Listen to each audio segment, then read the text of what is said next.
Axel here, Improbable Garage, and I picked up a new project. It's tiny! So this is the body from a 1957 Powercar Thunderbird Jr. This was made in 1957. The company Powercar had the license from Ford to make 1/3 scale versions of their cars. The original version of this would have been battery powered with a Ford starter in the back that it used as the motor to run the whole thing. It would have had a proper interior in here, offset steering wheel, windshield. This one is missing everything except the body shell. All the accessories are long gone. This mirror is not original to it. It's a full-size car mirror that amusingly is still got the control to adjust it. This is not original. That's an actual Thunderbird logo. The original would have had a sticker, and this has so many coats of paint it borders on the absurd. This was done by the person I bought it off of, or someone prior to him. If you probably won't be able to see it on the camera, but there are going from this red to this color here, there are 9 coats of paint of different shades or colors or whatnot. I don't even know if that's the base paint or if that's something else, but see how absurdly much this has been painted. The paint is so thick on this, it is literally peeling off in sheets down to what I think is the original primer. You can see the body line is almost gone, but down here it's nice and clean and sharp. So these were intended as for kids. The steering wheel's offset so 2 younger kids can get in it. But the way they were built, adults could ride in them too, because the foot box went somewhere to here and the steering was run up above it high. Obviously, again, all of that stuff's gone. I picked it up for $100, which is why I picked it up. I just couldn't resist. Like a needled original fiberglass body from the 50s. I don't have a specific plan for it yet. At this point, I think my plan is to get a hold of a twin-seater go-kart frame and see if I can put that under it, you know, without modifying, without cutting up the body to make it fit. Other than, obviously, I'm almost certainly going to have to cut a hole in the back for an engine. Once I know that the basic concept will work, you know, it's not wildly wrong or anything. I have some other ideas of how I want to make it a little bit crazier than that, but I want to just make it run. I want to get the worst of this. You can see I was actually picking at it with a scraper just out of curiosity. I want to see if I can get all this paint off of it, because it's, if this was still more or less intact, it'd be fine, but it is so badly cracked and crazed everywhere that it's actually uncomfortable to work on the thing because there's sharp edges everywhere. It's interesting because the body is a bit floppy. It's not bad. I believe, looking at pictures. Oh, so the Powercar company was based out of Mystic, Connecticut, which is where I bought this body, but the guy I bought it off had no idea it was a Powercar until I told him. And he had no idea they're made of Mystic until I told him. But, like I said, they made, the first year they made was in 54. They found out about the Thunderbird, contacted Ford, got permission to make scale ones, actually got help from Ford to get the body shape right, designed the chassis and everything, and then every subsequent year until 67, they would make new ones. Like the Thunderbird got updated every year. The when the Mustang came out in 64, they made Mustangs. They made Big M Mercury, so the full-size Mercury convertible. They made that for a couple of years in the late 50s. So like, I'll put a link below to a site that's got a bunch of info on them. This stuff's really cool. I want more of these bodies. But it's the way the body is designed. There's mount holes. There's one there. Where's the other one? There's one there, and I think there's, from the photos it looked like there was one here, but apparently this one doesn't have that. But also it had a box around the passenger compartment that I believe this dropped onto. So I believe the weight of it was taken up here, and then the bolts down here were just to keep it on. So I'm going to have to replicate something like that, because if I just secure it to the bottom of whatever I build, it's going to end up breaking. The other thing I have to figure out once I design this is if I can keep this opening the same shape, or if I'm going to have to open it up in the back for me to be able to realistically get in and out of it. So yeah, I have a shiny new toy that is completely absurd and ridiculous, but at least it's small enough I can find some place to put it. Once I build it, I have absolutely nowhere to ride it because I live in the middle of a suburban neighborhood. So here's the inside where things look a lot worse. There's no major damage to any of the fiberglass, but the big question is I have no idea what's up with this bit of riveted in metal. Obviously, once I get some more of the paint off, that may answer my question. But as of right now, I don't know if this was factory as a reinforcement in case somebody sat on the back of it, or if somebody was repairing something later, or, you know, what's going on here. Similarly, this wiring, I'm like 99% sure this is later. I don't even know what this stuff is that they stuck it down with. But there's, you know, what was clearly taillight wiring, what was clearly headlight wiring. So it has to be later because the holes for the Thunderbird logo go through it. This is the bit that's supposed to hold the front lights in. I don't know what it's made out of. It feels almost like it's linoleum. No idea if that's original or not either. This reinforcement I think is original, but it's hard to be sure. But that's also riveted in, so if that's original, then this is probably original. Again, I'm not sure about any of this. And then this is the cables that operate that light. Obviously, if I'm going to keep it, I got to do something with that. All this wiring is going to come out the first time I do anything with this. There's these little zip ties here used to hold some sort of attempt at a windshield in. They're definitely, again, not original to the 50s, obviously. But yeah, all the fiberglass looks like it's good. It looks like, you know, there's some damage down there, but it's never been like smashed or anything. There's a hole here that's not original that I think might have been an attempt to put one of those Thunderbird logos on, possibly, or maybe an antenna. But overall, like, I don't have to do any like structural repair, which is really good. It's also not been cut up, which is another thing. I may cut it up, but it's way easier if it hasn't already been cut up before I got to it. All right, so I've been picking at this, and I got no new data back here. There's definitely a crack there. I can't tell if there's... The problem with this is the paint is so damn thick that it'll look like there's a crack in the body, and then you start picking at it and discover that, nope, it's just through, you know, all those layers of paint. So, like, here, the body looks horribly cracked.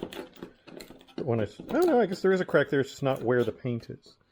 So there's definitely some damage there. There's a little bit of, yeah, okay. You know what it looks like, actually? Oh, wow, look, there used to be an actual logo back here at some point. And if you look at the crack there, there's a mark there. So, I gotta wonder, did the trunk used to open on this? Or did somebody try and make that happen? Realized it was a mistake and glassed it back up? But that looks suspiciously like the shape the trunk lid would have. Comes up here, and then if you remember, the holes are like here and here and here, and then down here they're like here and over there. So if somebody was, you know, putting, you know, if somebody was riveting in around this opening so that they could then glue this trunk lid in. That'd make things much easier if I end up putting this on a chassis with a rear engine.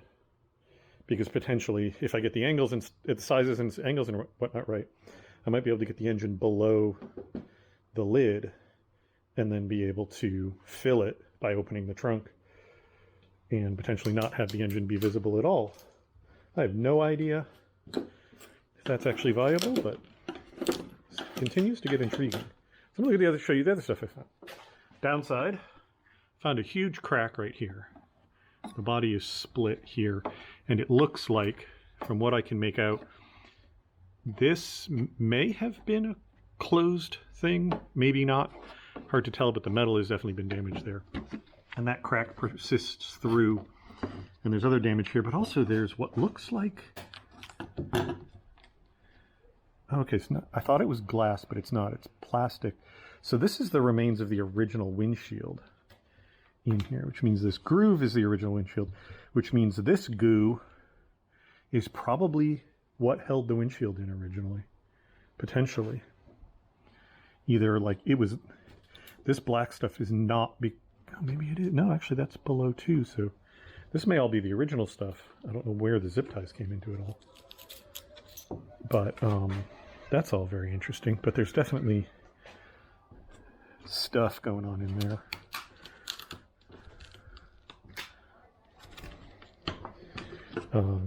There is a hood line here that's like the doors, barely visible. But again, I suspect that's just full of paint. But the hood definitely was never separate. This trunk emblem, I don't think I mentioned it. I thought this was a later edition. But if this stuff's original, the holes for this are, you know, the bolts are on top of it. So I'm not sure. I'm going to have to go look at some more photos and see. Because also I'm realizing a later, like, real Thunderbird emblem probably wouldn't fit over the shape of the hood correctly here. That's definitely not original. This would have had a plastic mesh insert here, like a vacuum formed one. And this looks like it might be like a piece of tin ceiling or something. So that's not original, and it's not, it must be just be glued in. This also, by the way, used to have a bumper. Put up a photo and you'll see this used to have a really big fiberglass front bumper, which is long gone. A little bit of damage here, a little bit of damage here. This is a project, but it should be an interesting one. I need to figure out how to, if there's a way to safely sandblast fiberglass. Obviously not with sand, but like, is there something else? Soda blasting, walnut shell, something like that, that is safe for fiberglass blasting, because if there is, I may either take it somewhere or buy or get myself one, because that would make this so much faster and easier to clean up. And if I can get this down to the fiberglass prime and paint, and it would just look amazing. Things are getting confusing. Like I've shown, that curve is really nice and clean there. Over here, looks like it's about the same height there, but then it just all goes to hell here. That's definitely one of the rivets. That's definitely one of the rivets. All this black here, where all the paint is cracked through, this must have sat outside or something, but dirt and grime and stuff got behind the paint. So that's what a lot of this patterning is. Which makes it really interesting sometimes to see whether there's actually damage or not.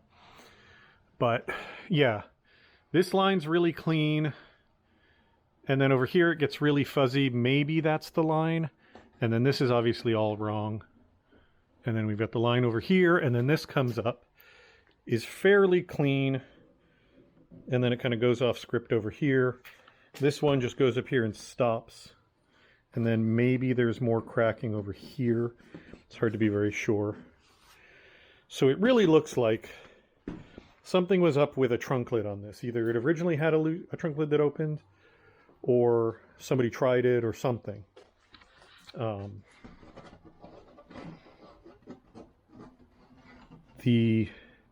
really tempted to drill out the rivets all the way through to just sort of see where they are. But I don't know that I want to fill that if this isn't really what I think it is. This, more damage here. As I tried to chip this off, the whole gel coat is coming off over here. So that's going to need some repair. These lines are coming up real crisp. Having a hell of a time on the hood. This stuff's real, even though it's cracked, it's really on there. It's not bubbled up like a lot of the other stuff is. And then over here, out of curiosity, I peeled this off, and yeah, it's definitely a piece of like tin ceiling or something like that, trying to look like mesh. And behind it, there's a ton of silicone goo and paper. like, oh wow, you can actually see the tin sealing still shiny on this side. It looked like there was paper in here that this is stuck to, but the paper is like super thick. And like I said, I believe there was a vacuum formed grill in here, like egg crate grill in here originally. So that paper was probably from that. But all of this stuff's gonna have to get picked out. That'll be fun. Yeah, this thing's really, I'm having fun, like little archaeology project here. All right, I just pulled off the side mirror and I did a hell of a job chewing this up to get it in there. And then because it was flopping around, it damaged the paint around it real bad. This is all down to that, whatever that lowest level is. So obviously this is all gonna have to get stripped too. I haven't decided if this is going back on or not. It's largely going to depend on what kind of style I end up going with. But for now, I'm just going to put it aside. I'm trying to get all the wiring out because it's all just nasty. Whether it's original or not, it's all broken now. It's all nasty now. There's no reason to keep it in there. Alrighty. More stuff. So we've got a connector there that looks quite elderly. But interestingly, that same wiring being held together with a wire nut in this pile of goop. So the quality is all over the map on this thing, if this is all original. But that pretty much gets all the wiring out. There's a single bolt up under here that has a bunch of grounds on it.